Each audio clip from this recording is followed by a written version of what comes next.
네. 안녕하세요. 오늘도 제리 브리지스 박사님이 쓰신 하나님을 의뢰함을 가지고 공부할 거예요. 오늘은 5과 국가에 대한 하나님의 통치예요.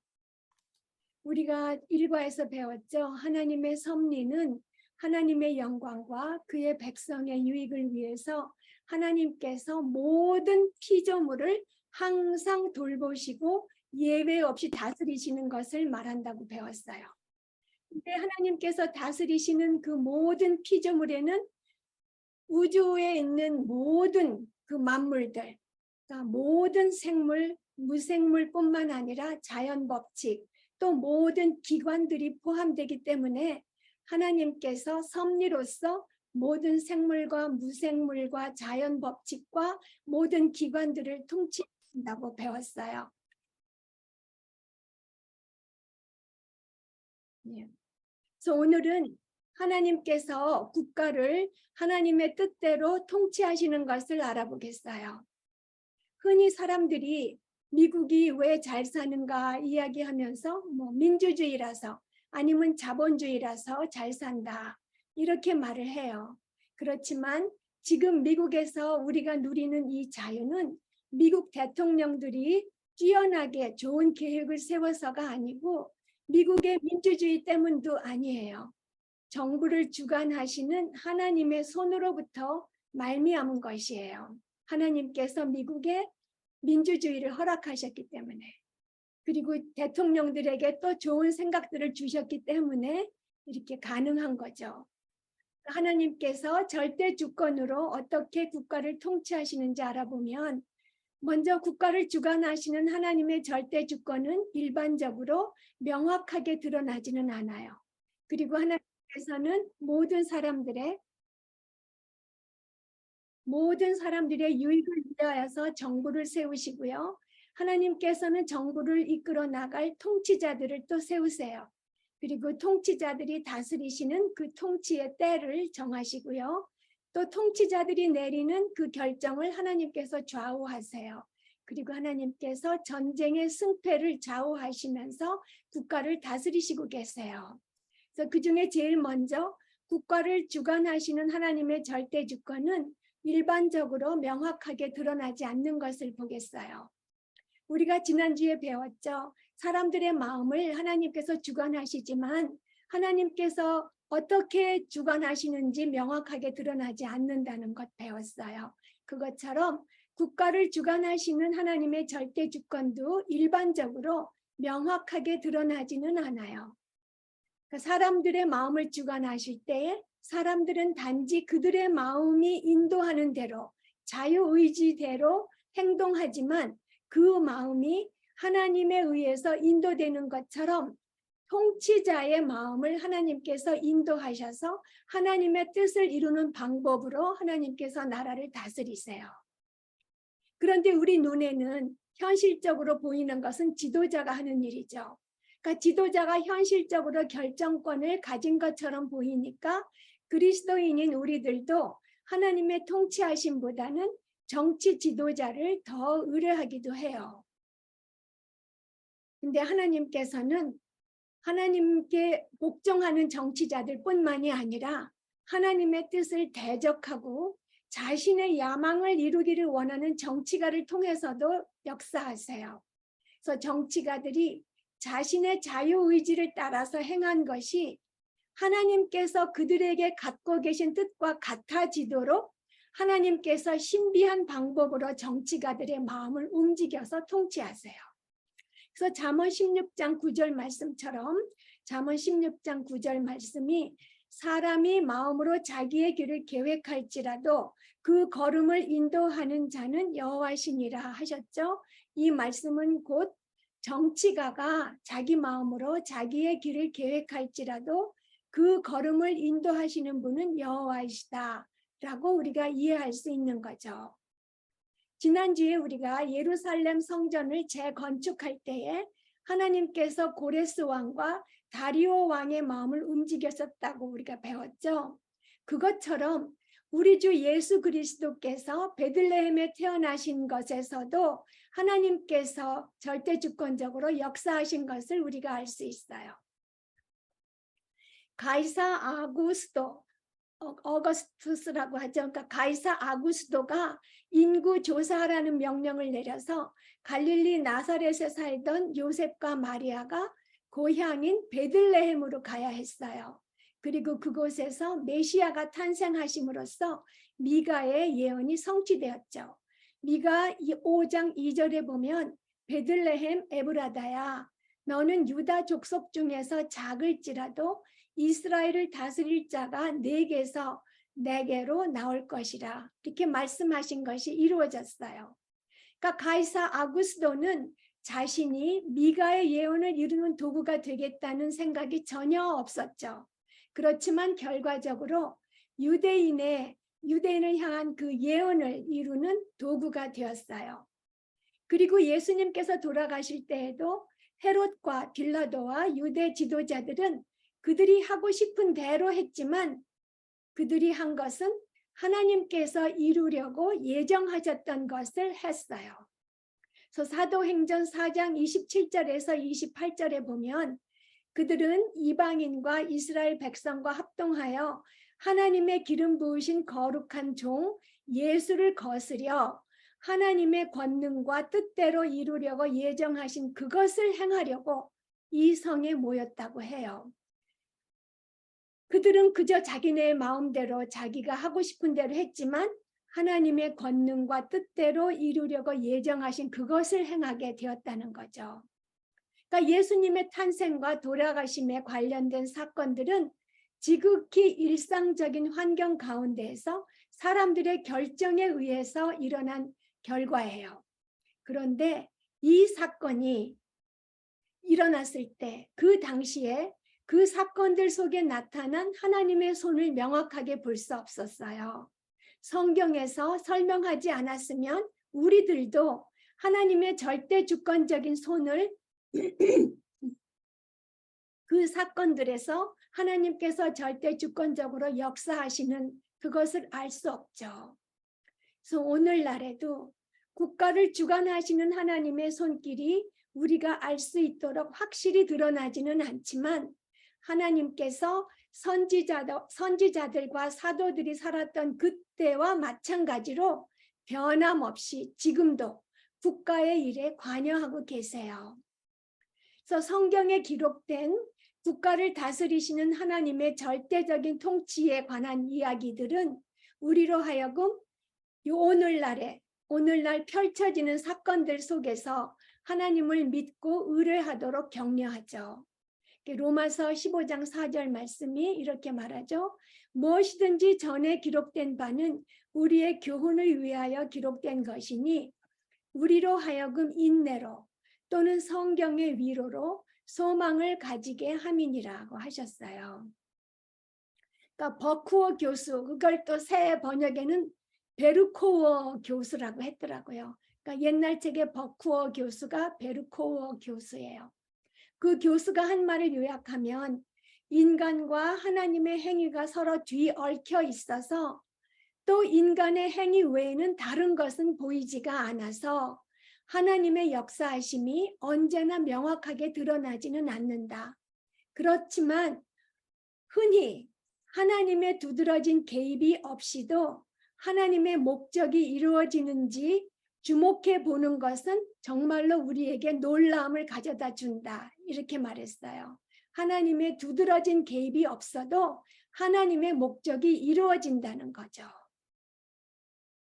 그리고 하나님의 이와 같이 하나님께서 다스리시는 일, 절대 주권적으로 개입하시는 일이 우리가 눈에 보이지 않을 때가 많고요. 그리고 또 하나님께서는 모든 사람의 유익을 위해서 정부를 세우세요. 이 모든 사람의 유익이라는 것은 안 믿는 자나 믿는 자 모두의 유익을 위해서 정부를 세우신다는 거예요. 로마서 13장 1절에 보면 권세는 하나님으로부터 나지 않음이 없나니 모든 권세는 다 하나님께서 정하신 바라. 이 말씀은 하나님께서 정부를 세우신다고 한 거죠. 그리고 13장 4절에 보면 그는 이제 권세 있는 자예요. 정부의 권세 있는 자. 권세 있는 자는 하나님의 사역자가 되어서 내게 선을 베푸는 자니라. 예, 권세 있는 자들은 그 백성들에게 선을 베푸는 자라고 말씀하셨어요.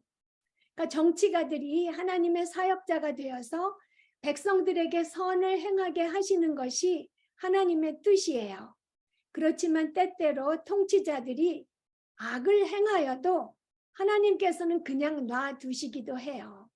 그 이유는 오직 하나님만이 아시죠.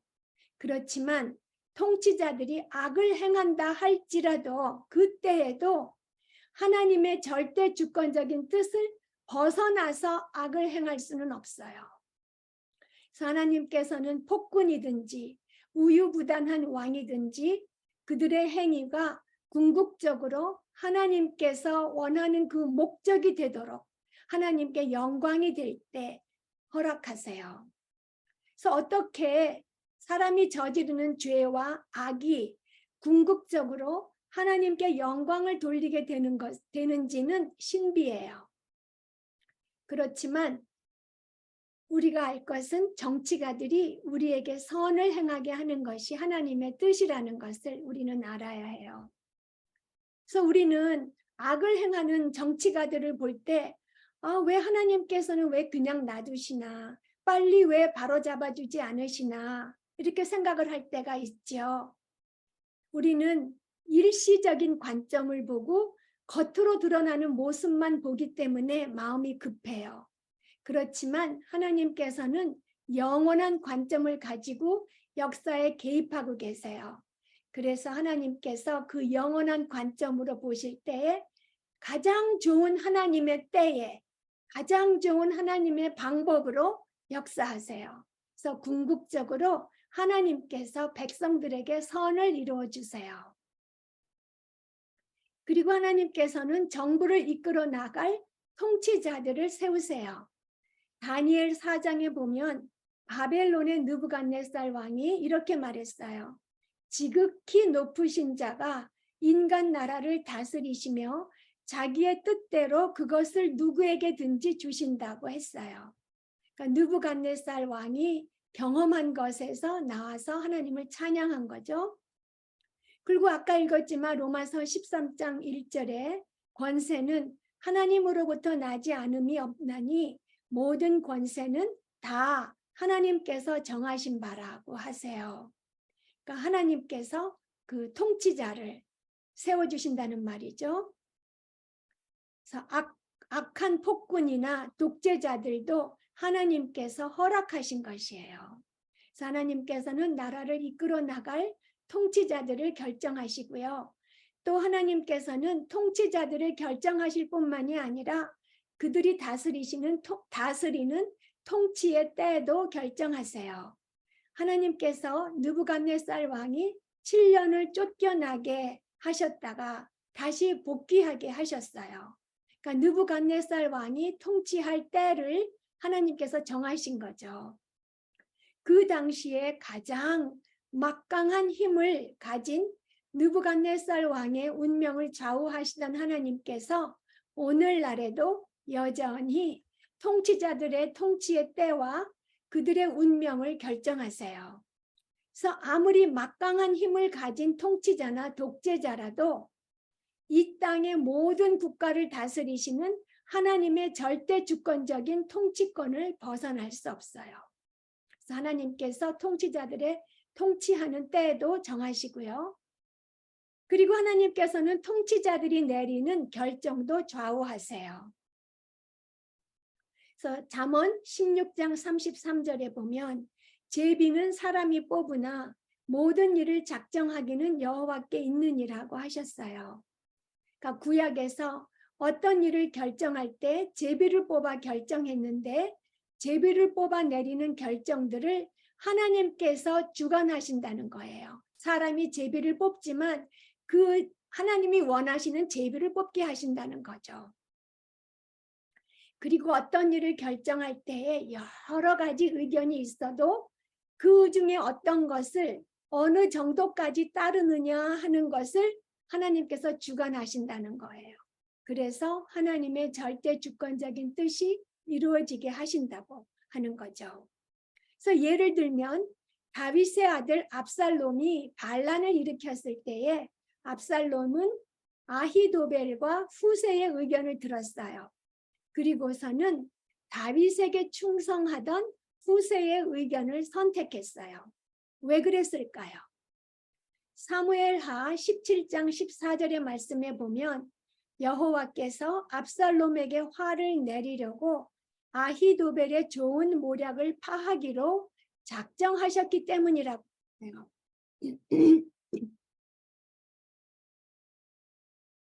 그리고 또 솔로몬의 아들 르호보암도 원로들의 충고를 듣지 않고 자기 친구들의 충고를 듣고 결정을 내렸어요. 그 결과 이스라엘이 북왕국과 남왕국으로 나누게 되었죠. 그래서 이 일은 여로보암에게 하나님께서 미리 말씀하셨던 것을 이루게 하려고 된 일이라고 하죠. 그러니까 열왕기상 11장에 보면은요.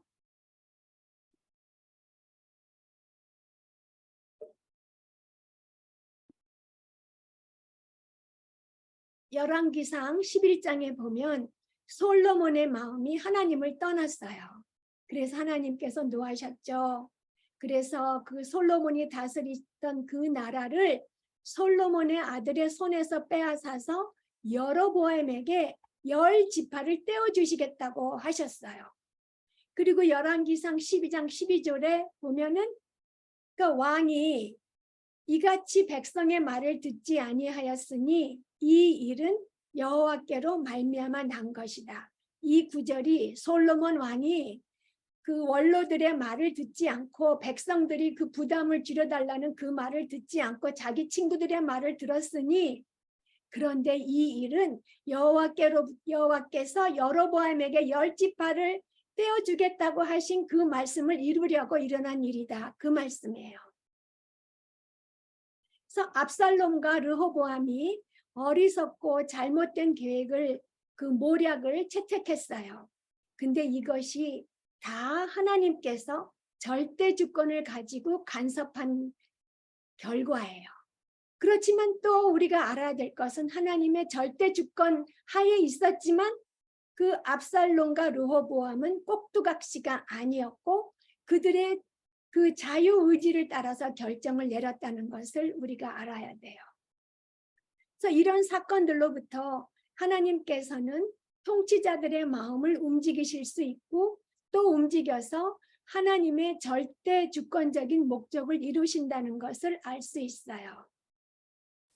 압살롬과 솔로몬이 어리석은 결정을 내릴 때나 요즘의 통치자들이 어리석은 결정을 내릴 때나 그들은 모두 자신의 그 지혜를 따라서 진지하게 생각하고 결정을 내려요. 꼭두각시가 아니죠. 그렇지만 그것이 다 하나님 손에 있는데요. 그러면 하나님께서는 왜 지도자가 어리석고 악한 결정을 내리도록 허락하실까요? 지도자가 어리석고 악한 결정을 내리도록 허락하시는 목적이 무엇일까요? 그 나라의 죄를 벌하시고 그 국가를 심판하시는 것이에요. 정부의 어리석은 결정을 통해서 누가 고통을 당할까요? 믿는 자들이나 믿지 않는 자들이 다 같이 고통을 당해요. 믿는 자라고 해서 이 고통을 면할 수 없어요. 그리고 정부의 이 어리석은 결정을 통해서 누가 궁극적으로 영광을 받을까요? 하나님께서 궁극적으로 영광을 받으실 거예요. 어떻게 죄와 악이 하나님께 영광을 돌리게 되는지는 우리는 알 수 없는 신비예요. 그렇지만 그 사실은 성경 전체에 걸쳐서 강조되고 있어요. 그래서 하나님께서는 통치자들이 내리는 결정을 좌우하시고요. 또 하나님께서 국가 간의 전쟁의 승패를 좌우하세요. 잠언 21장 31절에 보면 싸울 날을 위하여 마병을 예비하거니와 이김은 여호와께 있느니라고 하세요. 그러니까 전쟁에 이기고 지는 것도 하나님의 절대 주권 아래에 있다는 거죠. 사사기 7장 22절에 보면 기드온이 미디안과 전쟁할 때예요. 기드온의 병사 300명이 나팔을 불 때 여호와께서 그 온 진영에, 그 미디안 진영에서 친구끼리 칼로 치게 하심으로 적군이 도망하였다고 해요. 기드온이 그 수많은 미디안 백성들, 군인들하고 싸울 때 300명밖에 없었잖아요.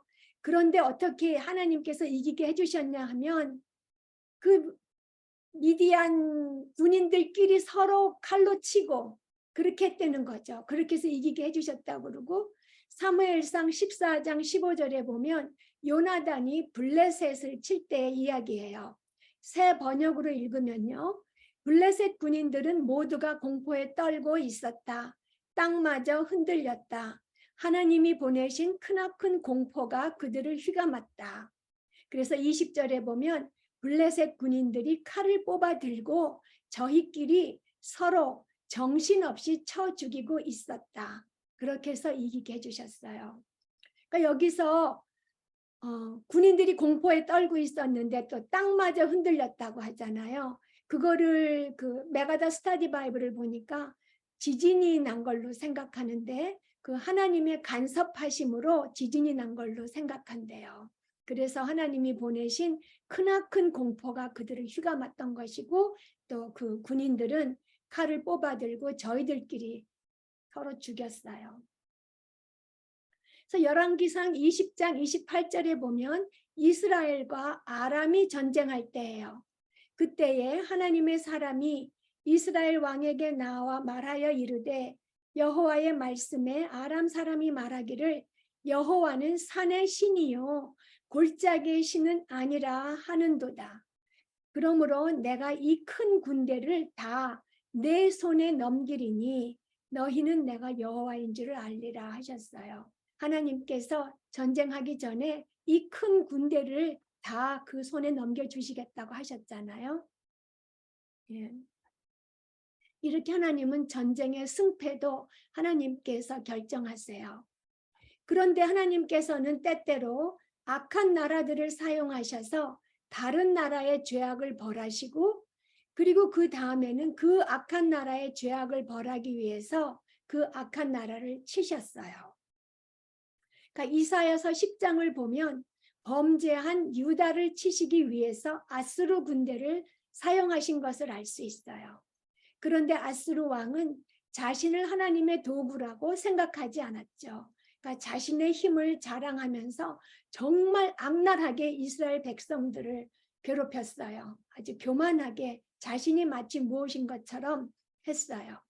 그래서 이사야서 10장 12절에 보면 하나님께서 말씀하시기를 그러므로 주께서 주의 일을 시온산과 예루살렘에 다 행하신 후에 그러니까 아수르 군대를 이용해서 시온산과 예루살렘을 혼내신 후에 아수르 왕의 완악한 마음의 열매와 높은 눈의 자랑을 벌하리라 말씀하셨죠.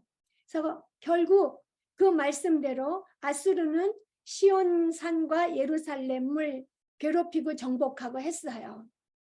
그 다음에 아수르가 너무 악랄하게 했기 때문에 하나님의 도구인 줄 모르고 교만하게 했기 때문에 하나님께서 벌하셨는데 결국 BC 612년에 바빌론에게 멸망했어요. 아수르가.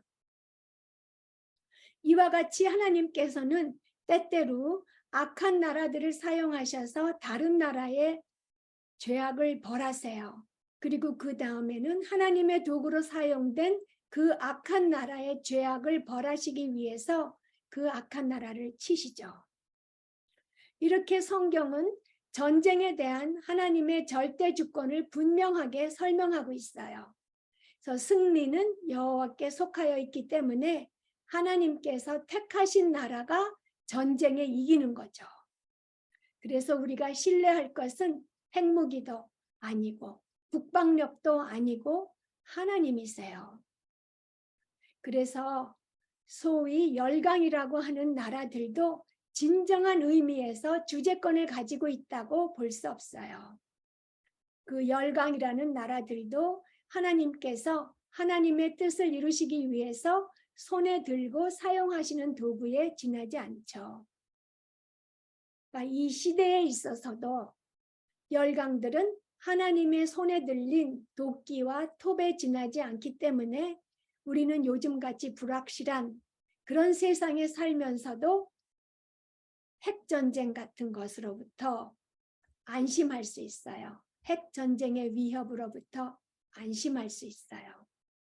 그것은 핵전쟁이 절대로 안 일어날 것이기 때문에 안심하는 게 아니에요. 핵전쟁이 하나님의 절대 주권을 떠나서는 결코 일어날 수 없는 것을 확신하기 때문에 알 수 있는 거죠. 핵전쟁이 어떤 폭군이나 군인에게 달려있는 것이 아니라는 것을, 그 핵전쟁이 일어나는 것도 우리 하나님의 손에 달려있다는 것을 우리가 확신하기 때문에 우리가 안심할 수 있는 거예요. 그래서 핵전쟁의 두려움에 사로잡히기보다는 하나님의 절대 주권적인 통치를 믿고 의뢰하면서 그러한 참사로부터 우리를 보호해 달라고 하나님께 기도해야 되죠. 지금까지 하나님께서는 모든 사람의 유익을 위해서 정부를 세우시고 그 국가를 통치할 사람을 세우시고 또 그 기간도 정하시고 그 정치가들의 결정도 좌우하시고 결정하시고 또 전쟁의 승패를 결정하시는데, 이렇게 국가를 주관하시는 하나님의 절대 주권은 일반적으로 명확하게 드러나지 않는다고 배웠어요. 이제 우리의 할 일을 알아보면은요, 디모데전서 2장 22절 말씀에 우리가 순종하는 것이에요. 우리의 할 일은. 디모데전서 2장 2절의 말을 보면은요, 임금들과 높은 지위에 있는 모든 사람을 위하여 기도하라. 이는 우리가 모든 경건과 단정한 중에 고요하고 평안한 생활을 하려 함이라 말씀하셨어요. 그러니까 디모데전서 2장 2절 말씀은 우리가 그러니까 통치자, 권세자들을 위해서 기도하라는 거죠. 그래야지 그들이 올바른 정치를 해야지, 하나님께서 올바른 정치를 하게끔 해 주셔야지 우리가 경건하고 단정한 중에 고요하고 평안한 생활을 할 수 있게 된다는 거죠. 하나님께서 통치자들의 마음을 움직여 주셔서 그들이 현명한 결정을 내릴 수 있도록 우리가 기도해야 되고요. 그리고 어리석은 그런 결정이 내려졌을 때에도 운명론적인 수동적인 생각을 갖지 말고 하나님을 믿고 열심히 기도해야 되는 거죠. 그런데 우리가 기도할 때에 우리는 흔히 우리에게 직접적인 영향을 미치는 것에만 관심을 두고 기도하죠. 이제 우리는 우리의 시야를 넓혀야 돼요. 하나님께서 역사를 주관하셔서 이루시려는 목적과 뜻에 관심을 두어야 돼요. 내 주변의 일뿐만이 아니라 하나님께서 이루시려는 목적과 뜻에 관심을 두어야 돼요.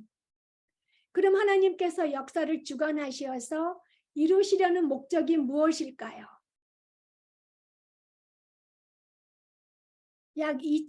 기원전 2000년 전에 아브라함에게 하신 언약을 이루시는 것이에요.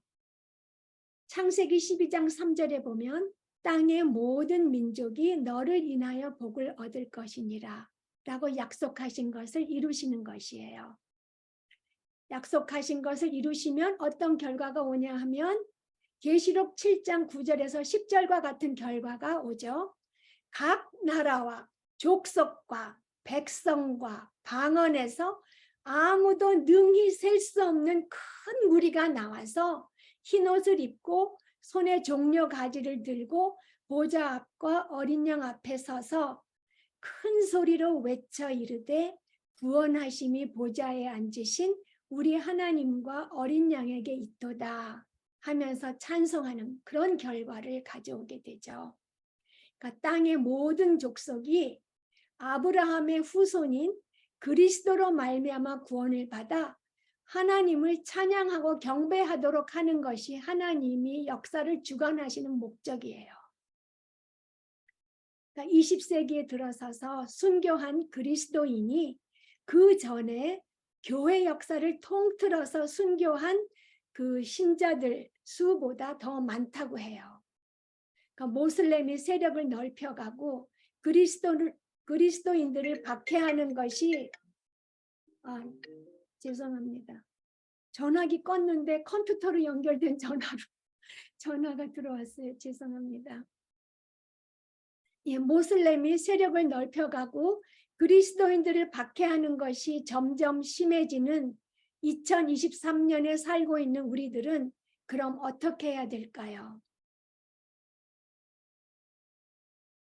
예, 계시록 말씀을 통해서 하나님께서 하나님의 목적을 다 이루실 것을 우리가 이미 다 알고 있지만 하나님의 절대 주권과 성실하심과 그 약속을 의지하고 기도해야 돼요.